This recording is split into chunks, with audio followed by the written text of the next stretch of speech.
Halo Sobat Katedral, kali ini kita akan membahas mengenai mengapa merayakan Advent. Tidak terasa, kita sudah memasuki bulan Desember.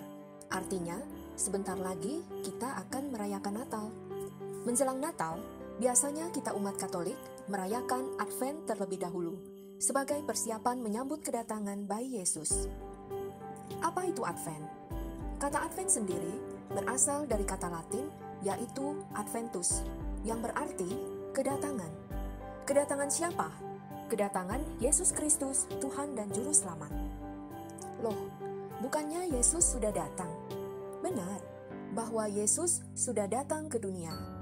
Nah, justru kini, dengan menghadirkan kembali peristiwa itu, kita bisa ambil bagian di dalamnya sambil memperbarui diri yang sungguh akan kedatangannya yang kedua nanti.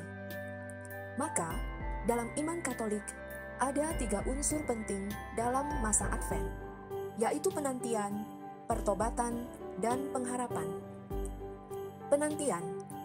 Dalam masa Advent, kita mengenangkan kedatangan Tuhan yang pertama, yang Papa, dalam sosok insan yang dapat mati, sekaligus menantikan kedatangannya yang terakhir, mulia, sebagai penguasa waktu dan hakim semesta.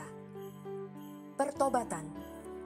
Dalam masa menanti itu, kita juga memproses diri kita agar layak dengan bertobat, seperti yang sering dimunculkan dalam bacaan liturgi, khususnya seruan Yohanes Pembaptis. Bertobatlah, karena kerajaan surga sudah dekat. Dalam Injil Matius, bab 3 ayat 2. Pengharapan. Dalam penantian dan pertobatan itu, kita juga perlu mengisinya bukan dengan kemuraman, tetapi pengharapan yang penuh sukacita, karena keselamatan sudah digenapi oleh Kristus. Jadi, masa Advent adalah masa persiapan hati kita masing-masing untuk Raja Damai datang dan tinggal. Kristus yang kita rayakan kelahirannya di Betlehem kuno, kini terlahir kembali di Betlehem rumah kita dan kehidupan sehari-hari. Sejarah Advent. Terus, bagaimana sejarah munculnya Advent itu? Awal munculnya Advent tidak diketahui secara pasti. Tapi, beberapa catatan sejarah mengatakan tradisi perayaan dan puasa yang menyerupai masa Advent sekarang ini sudah ada dalam lingkungan gereja Katolik di Spanyol dan Prancis sekitar abad keempat, dan kemudian mendapatkan pembaruannya di Roma sekitar abad ke-6. Pada abad keempat di Prancis, pekan yang menyerupai Advent awalnya menjadi masa persiapan menyambut hari raya Epifani, dengan penekanan pada doa dan puasa selama 3 minggu, dan kemudian diperpanjang menjadi 40 hari. Begitu pula yang terjadi di Spanyol atas dasar keputusan konsili lokal Saragossa tahun 380. Namun, pada tahun 590 terjadi perkembangan pemaknaan atas hasil sinode di Makon yang menetapkan masa pertobatan dan persiapan kedatangan Kristus yang kita kenal sekarang sebagai Advent.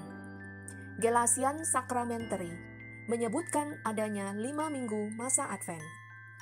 Dalam perkembangannya, Paus Gregorius I dalam masa kepausannya di tahun 590 sampai 604 memberikan tambahan yang signifikan untuk membantu umat dapat masuk dan merasakan masa penantian itu, seperti menyusun tanggapan doa, antifon dan mazmur untuk dibacakan pada masa Advent.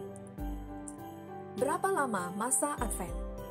Sampai abad ke-9, masa Advent masih dirayakan selama 5 minggu sesuai dengan Gelasian Sacramentary. Namun, Paus Gregorius ke-7 tahun 1073 sampai 1085 mengubah lamanya masa Advent menjadi lebih singkat, yakni 4 minggu sebelum perayaan Natal seperti yang kita alami sekarang.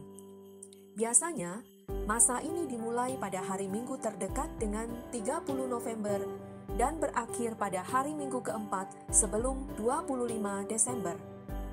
Sekitar abad ke-9 itu juga, gereja menetapkan Minggu Advent pertama sebagai awal tahun penanggalan liturgi gereja, sebagai perwakilan dari waktu dalam sejarah di mana Kristus tidak dikenal oleh kita.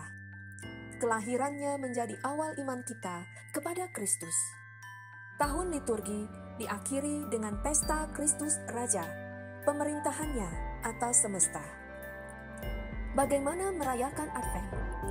Dalam Katekismus Gereja Katolik atau KGK 524 menyebutkan, ketika gereja merayakan liturgi Advent setiap tahunnya, ia menghadirkan kembali pengharapan di zaman dahulu akan kedatangan Mesias.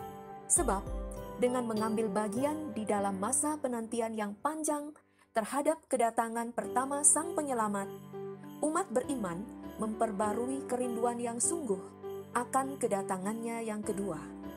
Maka, masa Advent mengungkapkan kerinduan kita akan Mesias yang akan memperbaiki keadaan manusia di seluruh dunia, rekonsiliasi dunia dengan Allah. Advent menghubungkan kita dengan kerinduan kita akan penebus. Lebih dari itu, Advent bermakna saat cinta dan sukacita dengan keluarga, teman, dan Yesus. Oleh sebab itu, pada masa Advent ini, kita boleh merayakannya dengan berefleksi dan memperbaiki diri. Apakah saya berlatih untuk adil?